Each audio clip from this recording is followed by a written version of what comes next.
A classic meat lasagna. First, let's make a sauce. Drizzle a large skillet with some olive oil.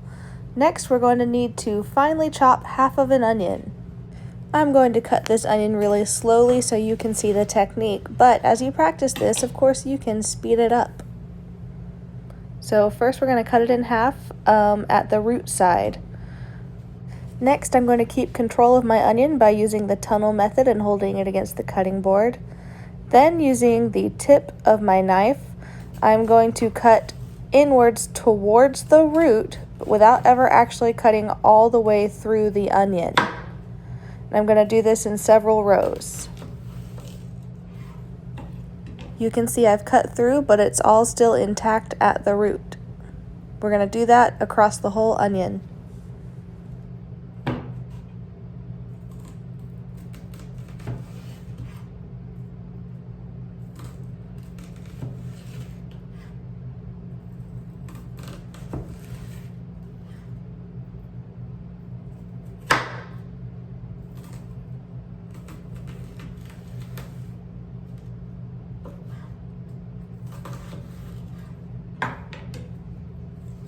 Now the onion has been cut across all the way, but it's still together at the root. We're going to hold the onion and grip it, and then we're going to very carefully cut inwards towards the root. I also have the knife at a slight downward angle, so I'm cutting in diagonally towards the root. It's very important to have a sharp knife here because I don't want to slip and accidentally cut my hand with a blunt knife. I have a lot more control with a sharp knife.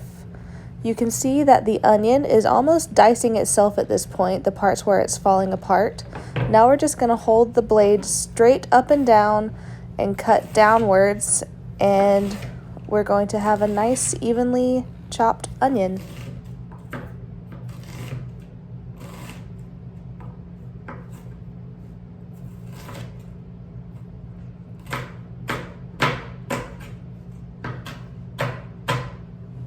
And there's the root. I kept it together the whole time because that's the part that makes you cry when you're cutting an onion. No tears for me. That's going straight into the pan. We're going to be sauteing that with some other vegetables in a few minutes. Next, we're going to finely chop a small carrot. I already have this one peeled.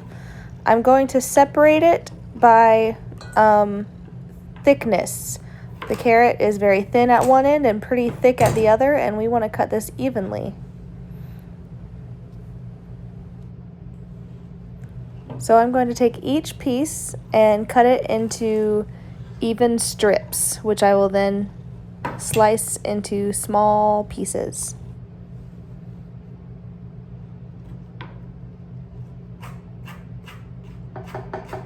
Notice how I keep my fingers curled inward as I use my knife in a rocking motion.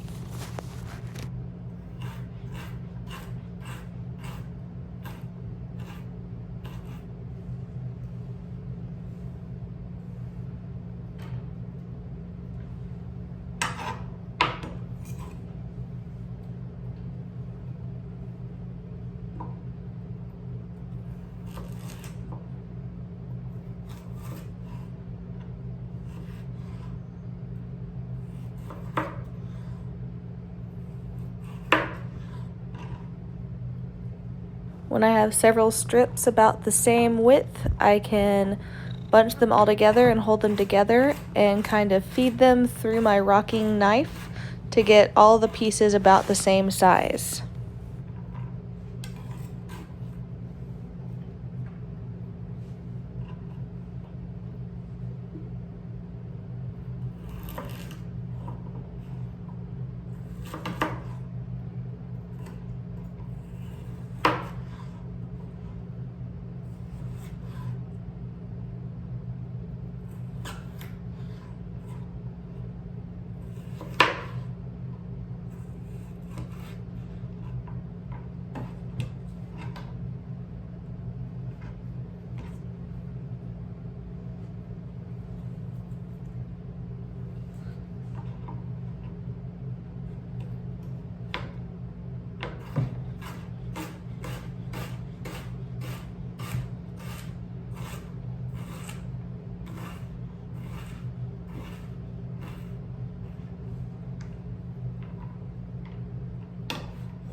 Last, I need about 1/4 of a bell pepper. So I'm going to cut it in half. Then I'm going to remove that membrane in the middle that holds all the seeds and the stem. And then I'm going to cut that piece in half again, so I have the amount of bell pepper I need.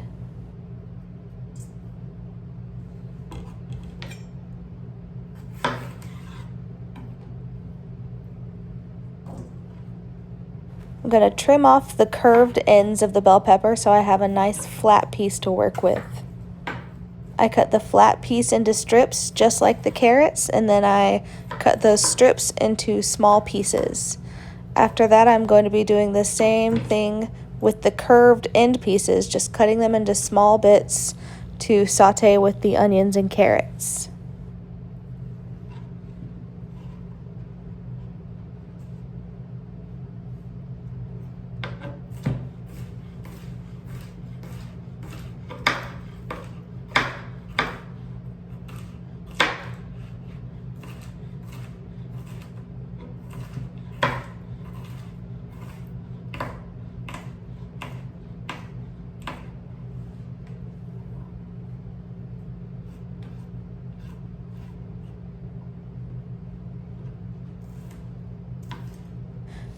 This combination of onions, carrots, and bell peppers is a variation of something called mirepoix, mirepoix. It's a French term, and it basically just means 2 parts onion, 1 part carrot, and 1 part celery, or in this case we're using bell pepper because I didn't have any celery. It's just a base of chopped vegetables to add a lot of flavor to a sauce that you're building.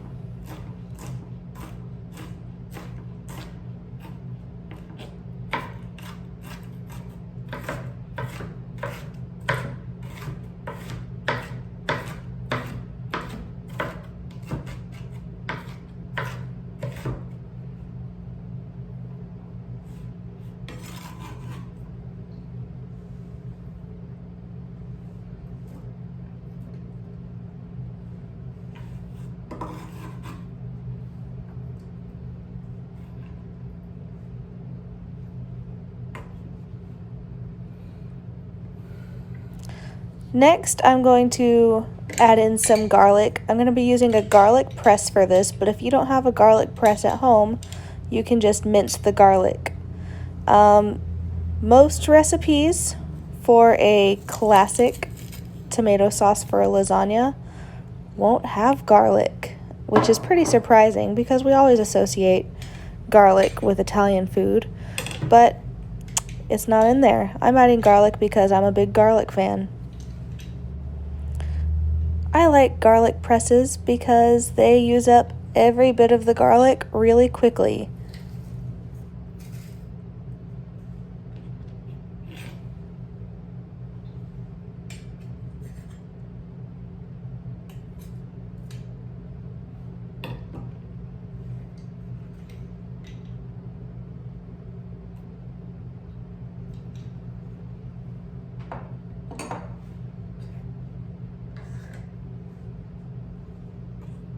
Last, we can't forget to season it. To build a nice depth of flavor, you want to be seasoning from the very beginning. So I'm going to be adding a little bit of oregano, and then I'm going to be adding a bay leaf, and then I will be adding some salt and pepper. This is about a 1/2 tablespoon of oregano. You could use fresh oregano if you have it. If you're using fresh, you want to double that amount because dried herbs are about twice as powerful and pungent as a fresh herb. So you only need half as much.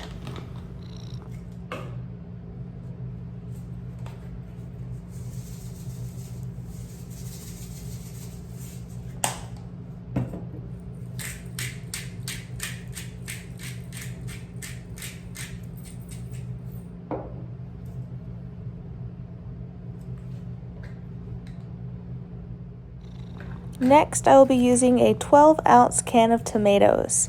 Here I have diced tomatoes, but if you have whole tomatoes or crushed tomatoes, whatever kind of tomatoes you have at your house, it'll probably work. Tomato sauce even. You just want to make sure that if you're using whole or diced, you want to do this step to make sure that your sauce is smooth. So it can be lumpy, but you don't want it to be chunky like a can of diced tomatoes. So I'm just going to put it into a baggie, seal it up, make sure there's no way it can spill out, and then I'm going to use my hands and smush it. Be thorough with your smushing. And this is a step that if you have a younger sibling, they could help with.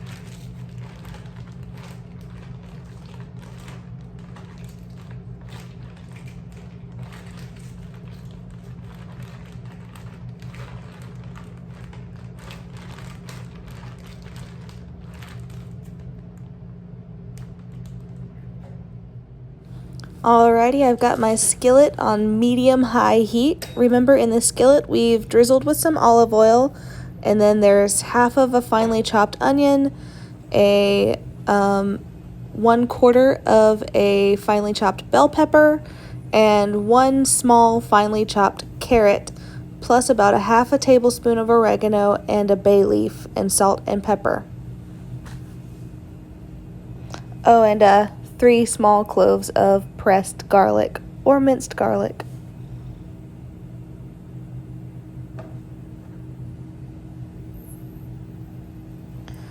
We are going to saute while stirring until these vegetables have softened and they're lightly brown.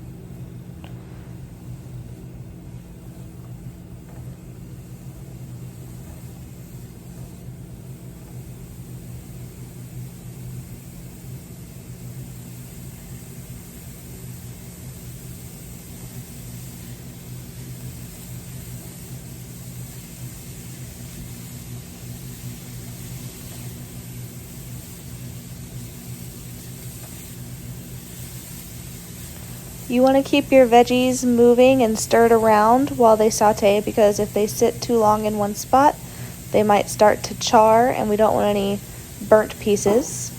And you can drizzle in more olive oil as needed, because they will absorb a good bit of the oil.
They're starting to get really fragrant now.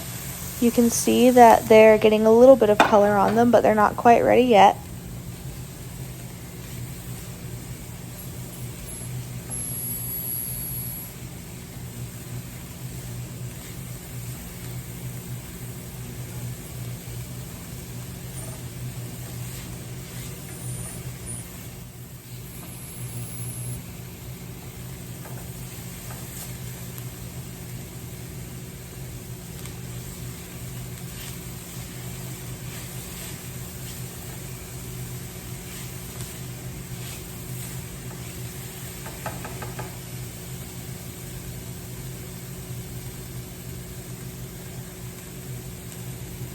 At this point, I'm removing the bay leaves. The bay leaves have added a lot of flavor to my saute, but they are not particularly yummy to crunch down on. They're just big, dry leaves. So I'm going to take those out while they're still easy to find. Once I start adding other ingredients, they'll be harder and they'll get lost in the mix. And then later someone might crunch down on a big dry leaf in their lasagna. Alright, you can see, oh, we've got a little more color and they're getting a lot softer now. So now I'm going to add in a pound of Italian sausage. This is ground Italian sausage, and my preference is hot Italian sausage, so this is pretty spicy, but you can choose mild, whatever you prefer. Or you could choose another ground meat. This Italian sausage is already very flavorful and has a lot of spices in it that go really well. But if you happen to have a pound of ground beef at your house, you can certainly use that. You're just going to want to make sure you season it. Once it's in the pan, you're going to want to start breaking it up and stirring it around while it browns. It can help if you grab another spatula or 2 wooden spoons, and it kind of helps you speed up the process of getting that big block of ground meat into a bunch of small pieces. Plus, it's fun to do it this way, and you can pretend you're one of those people that works at the ice cream rolls shop where they like chop in all the ingredients. Oh, bless you.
The meat is getting brown, but there's still a good bit of pink in there. We want to make sure almost all of that is gone before the next step.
Alright, the meat is now all browned, so we can add in the next couple of ingredients.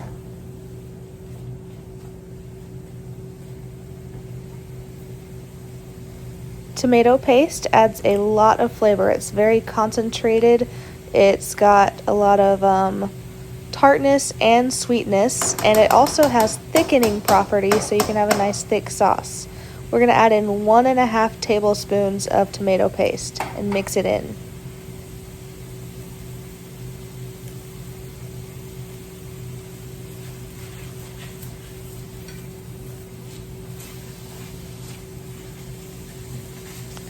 The next ingredient is optional, or you can replace it with another liquid, but this is white cooking wine. This is available at your grocery store near the olive oil, and anyone can buy it. And no, you should not drink this to abuse alcohol, because it's mostly sodium and it's pretty awful, but it's really good for cooking because it deglazes your pan, which means that it removes all the stuff that's burnt onto the bottom of the pan and loosens it up and adds it to the sauce for all that flavor. And that is about a half a cup.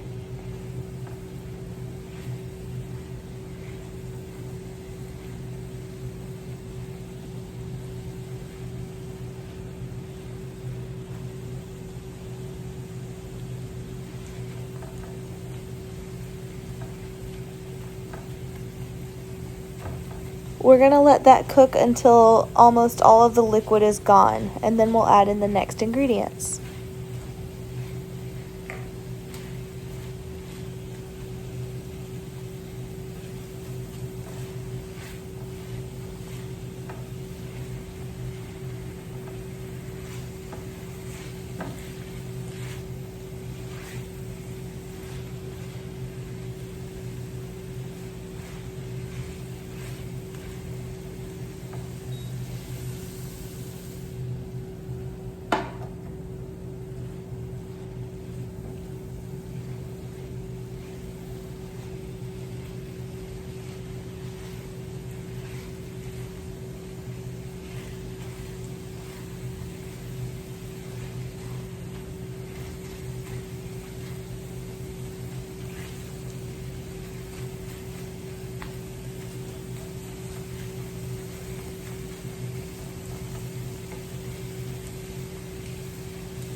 Now we can stir in our 12-ounce can of tomatoes that we have smushed up.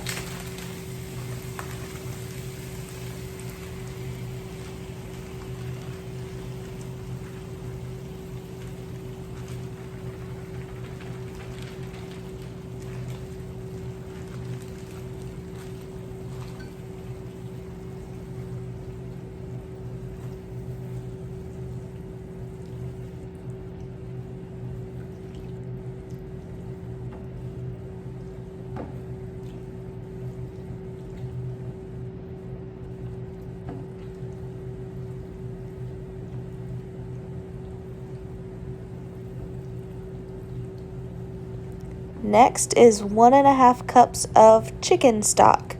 And remember that chicken stock can be very salty, so you want to keep that in mind when you're adding salt to your sauce.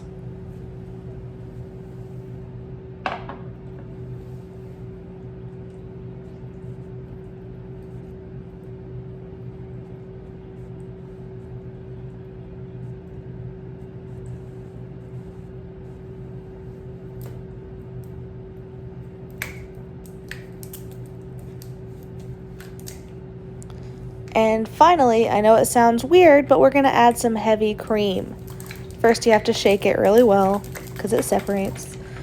We're going to add in about 1/8 of a cup to 1/4 of a cup. The heavy cream really adds to the flavor, and it really helps with thickening.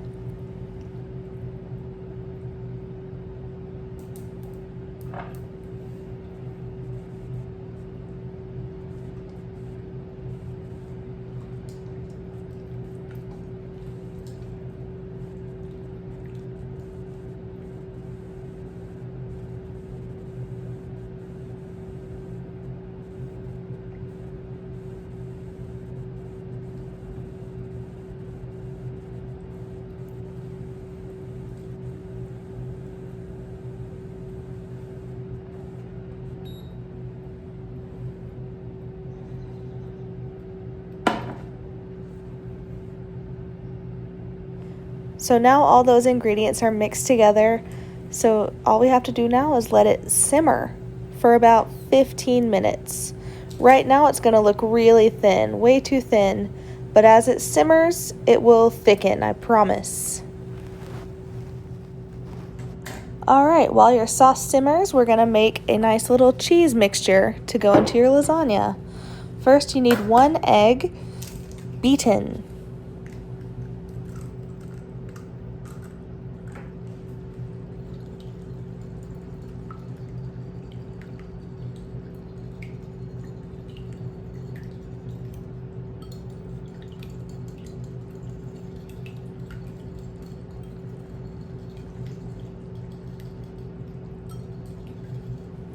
Just whisk it or use a fork and stir it until it's all combined and homogeneous.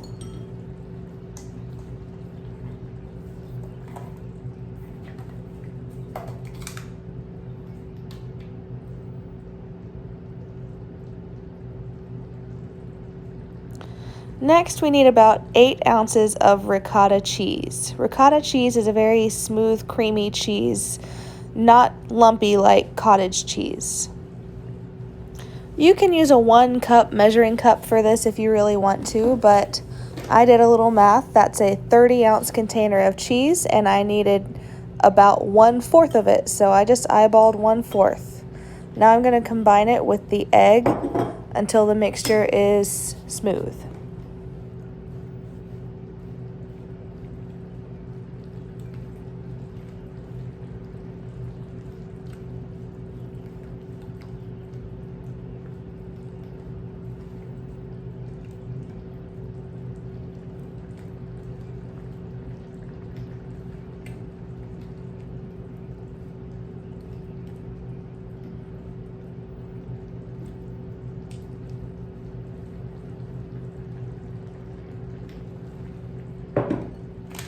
Then I'm going to add in some grated Parmesan cheese to the mixture. 1/2 cup to 1 cup. Depends on how much you love cheese.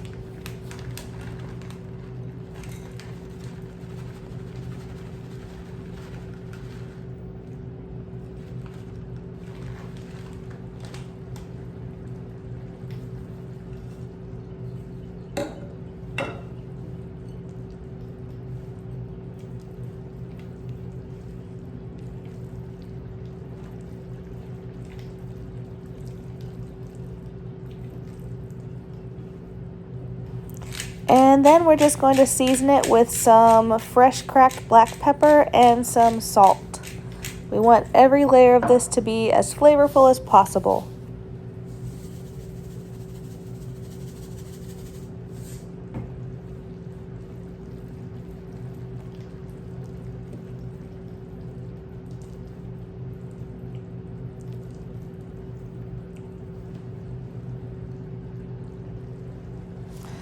Alrighty, the sauce has simmered and we are ready to put in our layers.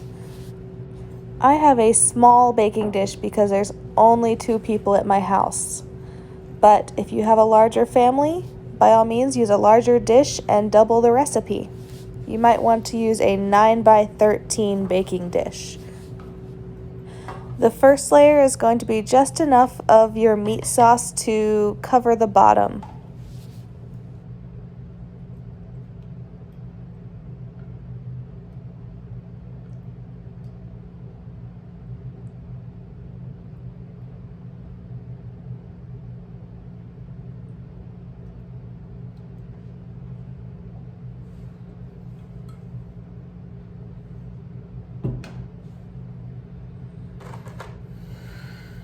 Next, add in your lasagna noodles. My pan is really small, so I had to break up the noodles to make them fit. If you're making a normal sized pan of lasagna using a 9x13 inch pan, these noodles should fit just about exactly right. But remember, they're all going to be hidden under layers of sauce and cheese, so it doesn't matter if they look perfect or not. A lot of recipes say that you need to boil these noodles first and get them soft before you bake. I have never found that to be a necessary step, and you don't have to buy any special lasagna noodles that are oven ready either. They cook when they bake. I do always make sure to put the sauce directly on the noodles when I'm layering because the liquid in the sauce is what softens the noodles as they bake. So add on your layer of sauce, spread it around until the noodles are coated evenly. Next, spoon on about half of your ricotta cheese mixture and spread it around evenly over the sauce.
Next, we are adding in some shredded mozzarella cheese, and you can measure it 1/2 cup at a time or whatever.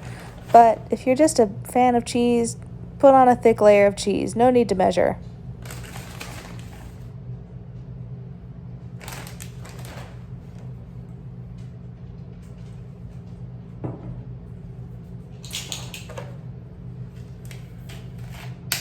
For the next layer, force some lasagna noodles to fit into your pan. Oh, there's my dog. Hi, puppy.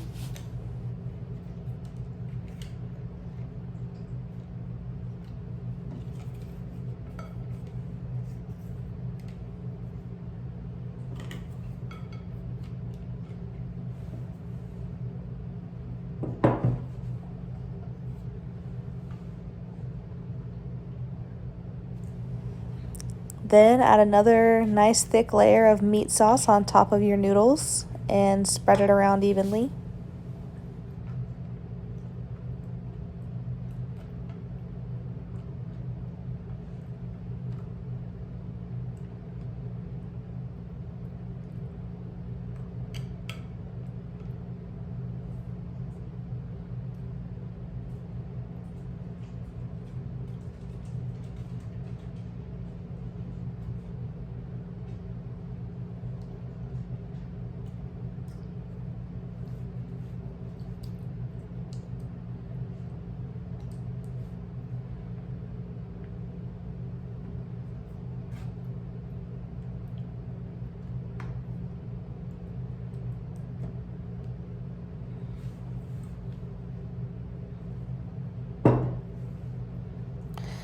Now add the remainder of your ricotta cheese mix and spread it around evenly on top of the meat sauce.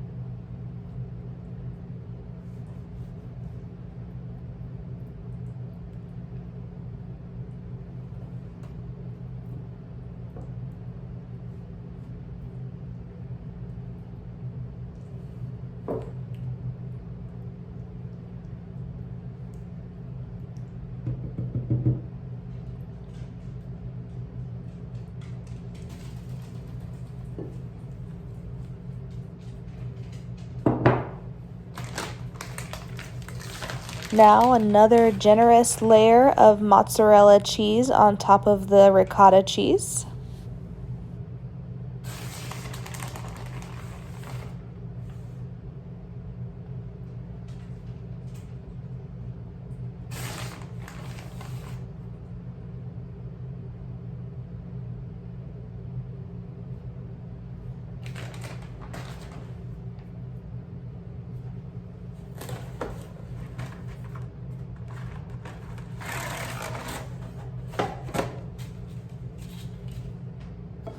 Now one final layer of noodles to fit the pan. And listen, I have a pretty tall pan, so I'm able to fit in 3 layers of noodles. But if you have a short pan, maybe you only need to do 2 layers. It's fine. Don't worry about it.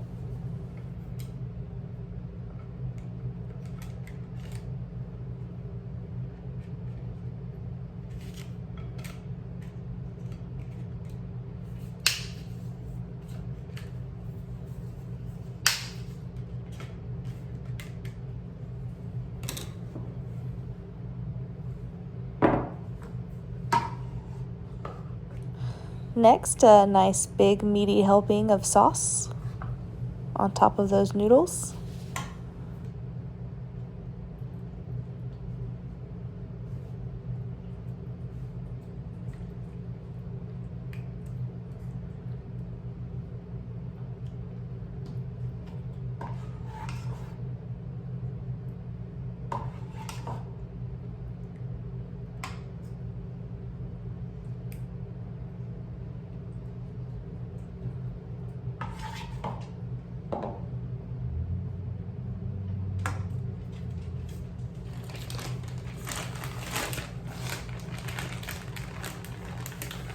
One more generous layer of shredded mozzarella cheese on top of the sauce.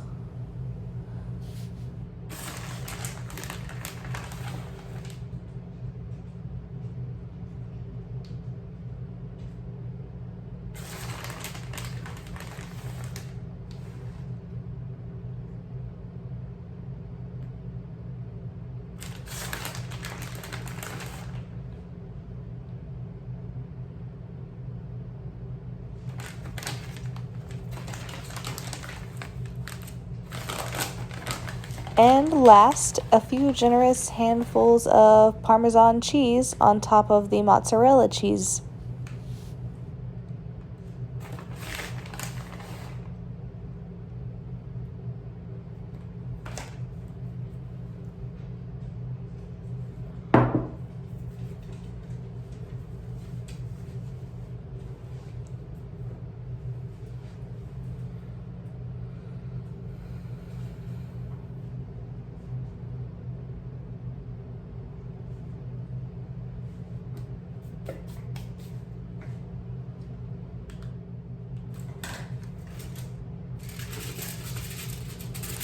Now cover your dish tightly with foil, and you need to bake your lasagna at 375 degrees Fahrenheit for 50 minutes.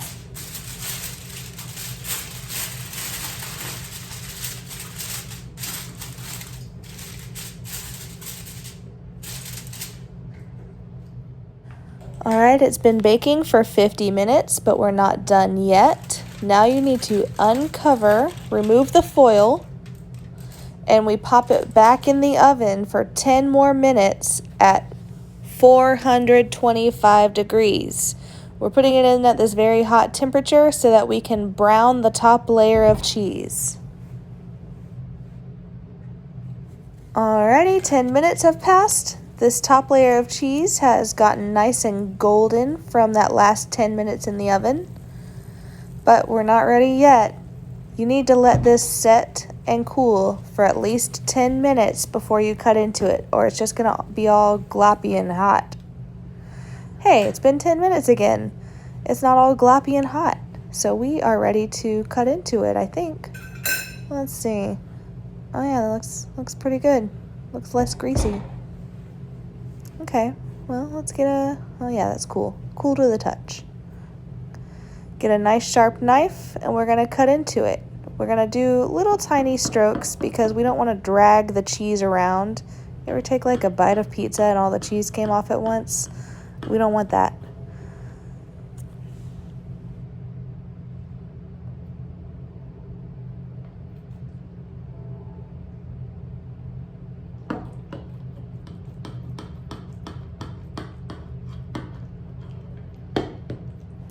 Gonna use the knife to loosen up the side or the end pieces a little bit. Yeah, and cut a little bit down the middle. We're gonna get one slice out.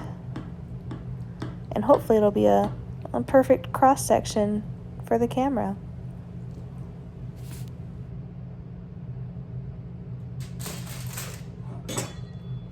Next, I'm going to use an offset or angled spatula to be able to dig in there and remove the piece. Oh yeah, cheesy, yummy.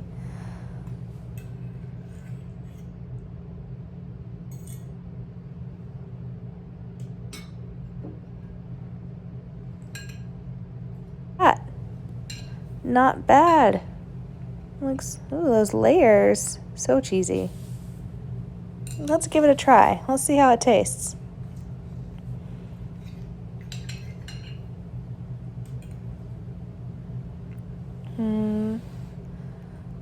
Is it good? Do you like it? I guess we're not going to get any feedback. Oh well. Wait a second. Oh, she likes it.